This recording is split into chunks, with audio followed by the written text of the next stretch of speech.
Multi storey building में society में एक ही टावर में कई सारे लोग रहते हैं। और आजकल जितने भी मल्टी स्टोरीज बन रही हैं या सोसाइटीज़ बन रही हैं, सब में एक चीज़ ये बड़ी कॉमन सी कही जाती है कि ये सारे के सारे टावर या अपार्टमेंट्स जो हैं वास्तु कंप्लाइड हैं। फिर भी प्रॉब्लम सभी को है। अगर वास्तु कंप्लाइड हैं तो क्या सबकी किस्मत, सबका बैंक बैलेंस एक जैसा है या नहीं है? सबकी प्रॉब्लम्स एक जैसी हैं या नहीं है? नहीं है, सबकी डिफरेंस है। तो आपको समझना पड़ेगा क्यों हम बार बार इंसिस्ट करते हैं कि आपको एस्ट्रो वास्तु के हिसाब से ही आपका मकान या अपार्टमेंट को डिज़ाइन या उसके हिसाब से उसका इंटीरियर होना चाहिए। आज मैं आपको इसका एक लाइव एग्जांपल दे देता हूँ। एक चार्ट शेयर करूँगा मैं अभी आपसे स्क्रीन पे भी। 20 साल की एज है इस बच्चे की, सिर्फ 20 साल, और कैंसर डिटेक्ट हो गया है पेट में। अब आपको पहले तो प्लानिटरी मैं चार्ट इसका शो करता हूँ स्क्रीन पे। आप समझिए कि 5th हाउस में इसका राहु है और 8th हाउस में सैटर्न और मून है। कैंसर का सीधा संबंध अगर हम प्लानिटरी कहें तो 3 प्लैनेट से आ जाता है, राहु, सैटर्न और मार्स। सबसे पहले सैटर्न क्या है? लॉन्ग डिजीज, लंबी बीमारी। राहु क्या है? हिडन, जल्दी से बीमारी पता नहीं लगती, आप कितने भी टेस्ट करवा लेते हैं, कितनी सी भी चीज़ें। कैंसर का क्या है?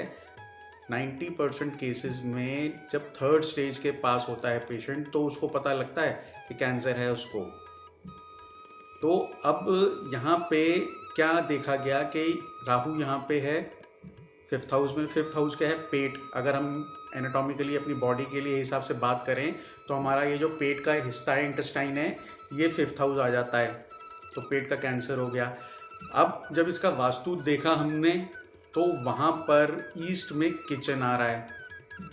तो यहाँ पे फैमिली का भी एक क्वेश्चन आता है कि जी हम 4 लोग एक अपार्टमेंट में रहते हैं तो चारों को हो जाती है ये प्रॉब्लम।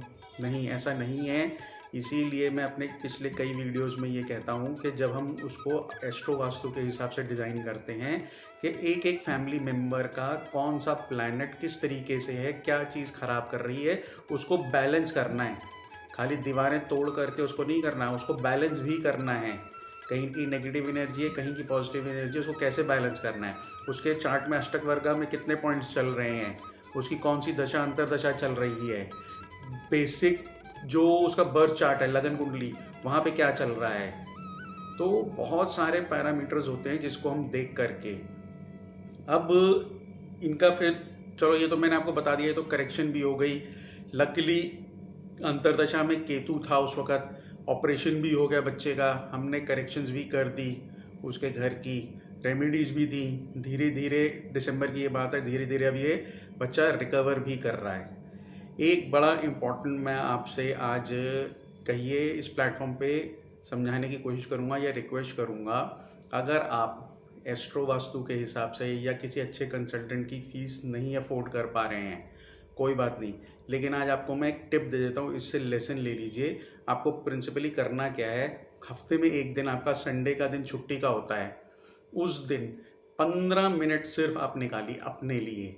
घर का एक कॉर्नर पकड़ लीजिए, वहाँ पे चेक कीजिए कि ये जो यहाँ सामान रखा हुआ है कितने दिनों से रखा हुआ है, क्या मुझे इसकी ज़रूरत पिछले 1 साल में पड़ी, क्या आने वाले 1 साल में मुझे इसकी ज़रूरत पड़ेगी। क्लटर क्लीन कीजिए, कम से कम लेट गो, चीज़ों को जाने दो अपनी ज़िंदगी से।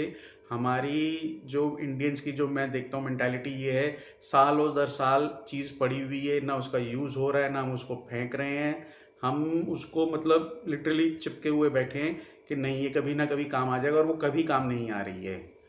तो आप इसको अपनी लाइफ से जाने दीजिए, कचरे को, जो जंकयार्ड आपने घर में इकट्ठा कर रखा है। अब अपने आप आपको फ़र्क पता लग जाएगा, आपको किसी कंसल्टेंट के पास जाने की ज़रूरत नहीं पड़ेगी।